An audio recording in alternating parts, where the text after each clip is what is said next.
You know that feeling when you get too out of breath because you're talking about something you're passionate about too aggressively? Like me, anytime I open my mouth about horror nights. Hello, and welcome back to the kitchen, where I do most of my discussing of Halloween Horror Nights and its related topics.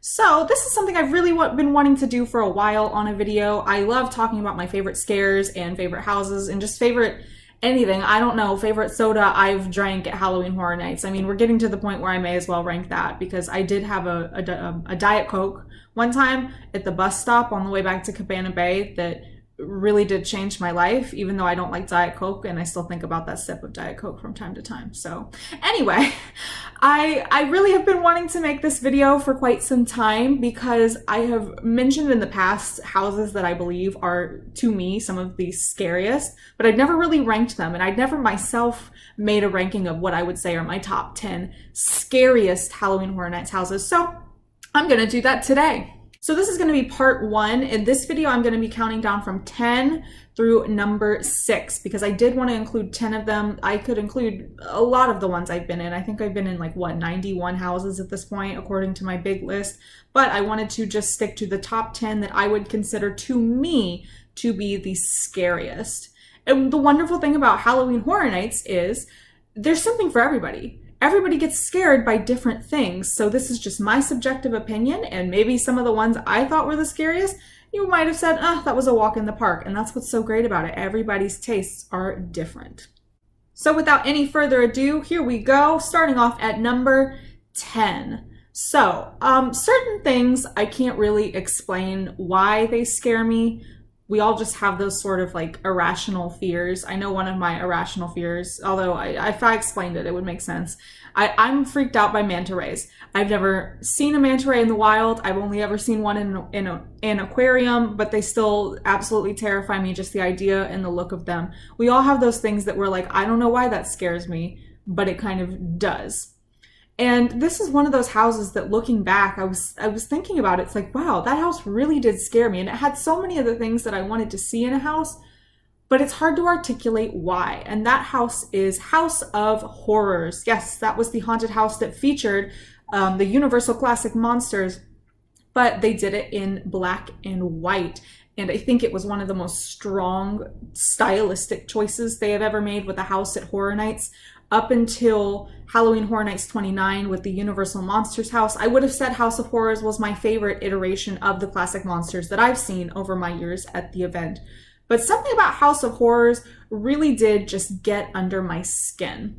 And if I had to say why I thought that was, I guess it really is in large part to the fact that it being in that medium of black and white made it feel more real and made it feel more like living those movies with those authentic classic monsters.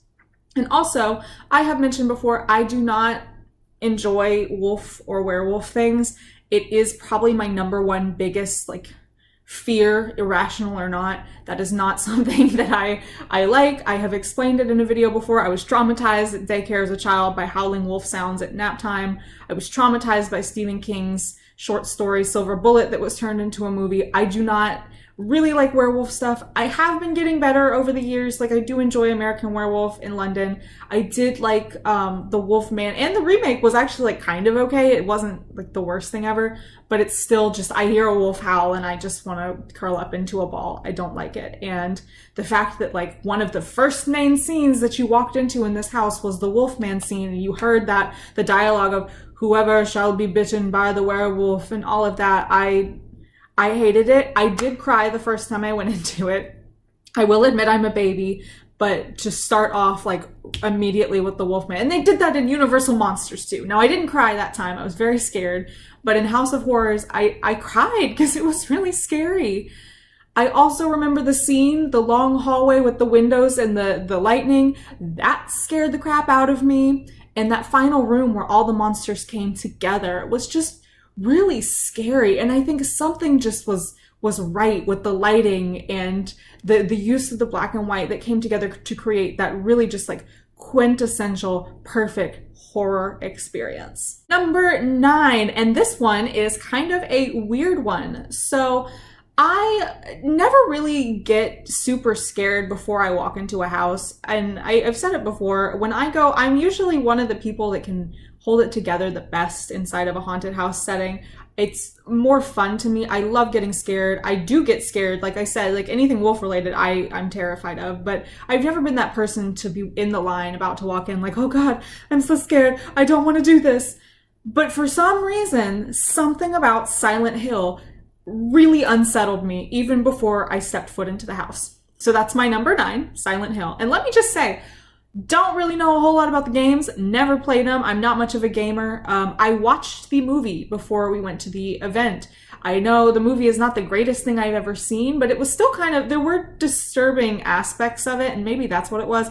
Anything involving children that's like really dark and disturbing, I'm bothered by that. I do work with children. That's what I do for a living. So that kind of like hits me the wrong way.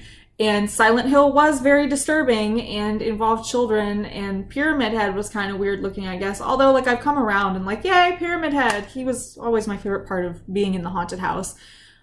But I don't know, walking up in entering that house for the first time and hearing the siren, it was like, it's time to go. I don't want to do this. It was the only time I have had that sense of dread. And I think there's just something about that fog and that siren that really does make it so much more real. And that one got to me. And I know that wasn't one of the most popular that year, but I think it was my favorite of that year. And that's so strange because I wasn't one of my top anticipated.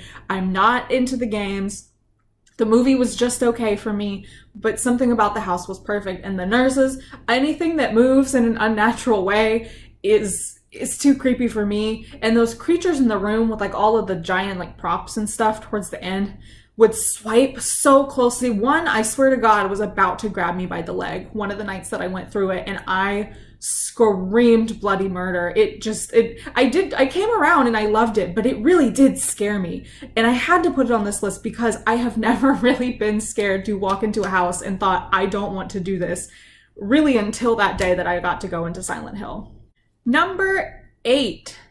So this is another one that it's like, why was I scared of this? What did it for me? What did I not really vibe with? And I loved this house. It was one of my favorites from last year, Halloween Horror Nights 29, but it is Yeti, Terror of the Yukon.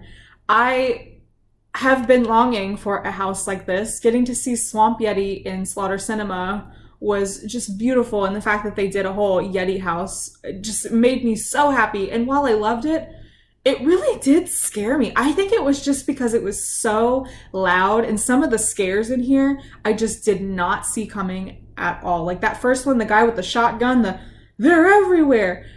That blast of air hit me on the back the first time I went through it, and I was not expecting it. It scared the living crap out of me.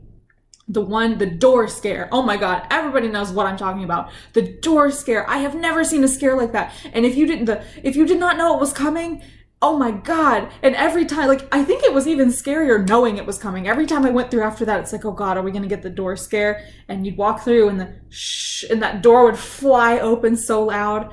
That one really did take my breath away. And this was one too, where they were grabbing awful close. One of the last times I went through it, my friends were like, oh my God, did he grab you? It looked like he touched you. And it came that close that it very nearly did. And I understand why people say to go on closing weekend now, because I did go closing weekend and I have never had an actor or any of the actors get that close to me. My mom and I came out of that house like, they almost touched us. Okay, so I've always heard that closing weekend is no joke, but after the run we just had in Yeti, when we were like grabbed, it was worth it though. That was amazing. Like we were physically attacked by some Yetis. But this was one too that like it got under my skin and I would want to go back into it. But then we'd get up there, it's like, yeah, I'll go first. I'll stand in the front of the group. And then I'd realize, like, I don't want to stand in the front of the group. And usually I'm fine. Like, throw me in front. I don't care. But I did not want to go first in this house. And I've never really admitted that until right now. I was scared to be the leader in the Yeti house. Number 7, boy oh boy, another original. Shout out to the originals, because whatever they create their own storyline and all of that, that's scary because you don't necessarily know what's coming because it's not a movie or a show that you've watched before. So anyway, number 7 is Scarecrow the Reaping, and I think this should surprise approximately nobody because this is one that has become a favorite over the recent years and one that people do comment on as being the scariest. I loved that video that Horror Nights released of the guy walking through it alone to show like what the experience was like. That was accurate. That was me walking through Scarecrow the Reaping usually, because another one of my weird irrational fears is scarecrows. Scarecrows creep me out. I always have. It's one of those things that I see and I'm like, stay over there.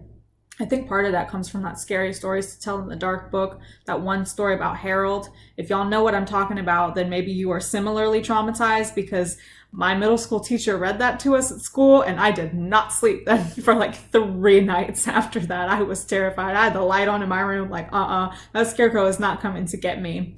So I don't really vibe well with scarecrows, but this house was amazing. It is one of my favorite originals I have ever been in, but that does not take away from the fact that it was horrifying. It was just the dread of like walking through this farm setting. It's like, oh Christ, when are the scarecrows gonna get us?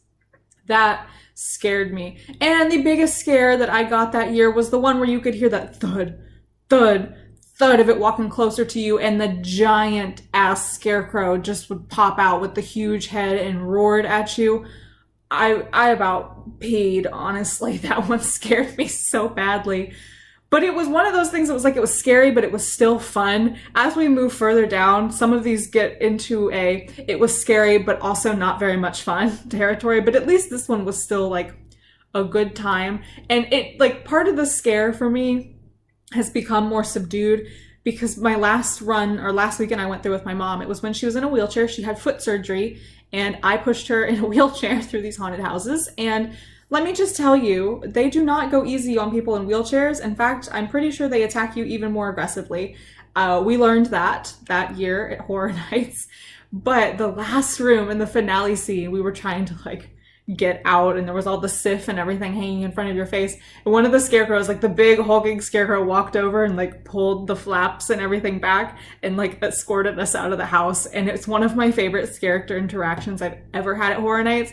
But that made it seem like, oh, maybe they really weren't so menacing. Maybe the Reaping was the friends we made along the way. Number 6, Dollhouse of the Damned. So to me, there are different types of scary. There's the more aggressive, in-your-face scary, and then there's the kind that is just like super disturbing and just gets deep under your skin. And that's where I'd put Dollhouse of the Damned.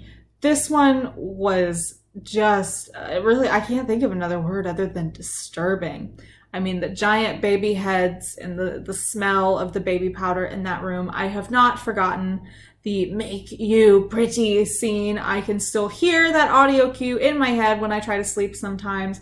This one was just like, it was like the right kind of wrong, the right kind of twisted, and taking something like a beloved childhood toy and making it just so damn nasty and creepy.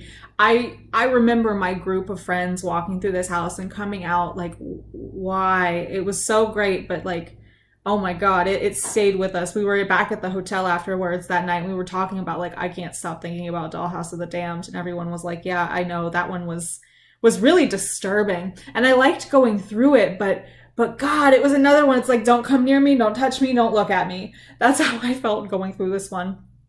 And again, I have to say, the original concepts, you can do so much with that. The detail that they put into them just make them that much better, usually, than the intellectual property houses. And this was one of the ones that I come back to a lot, of just like a real achievement in not just original houses, but in what they can do in a tent. Because I've said it once, I'll say it again. Bravo to the tent houses. Those things are impressive. And this was no exception. That's where I'm going to close out this video for today. So in part 2, we're going to be counting down from my 5th scariest house down to number 1, the house that has unsettled me to my core the most in all of my years of Halloween Horror Nights. So I will see you next time.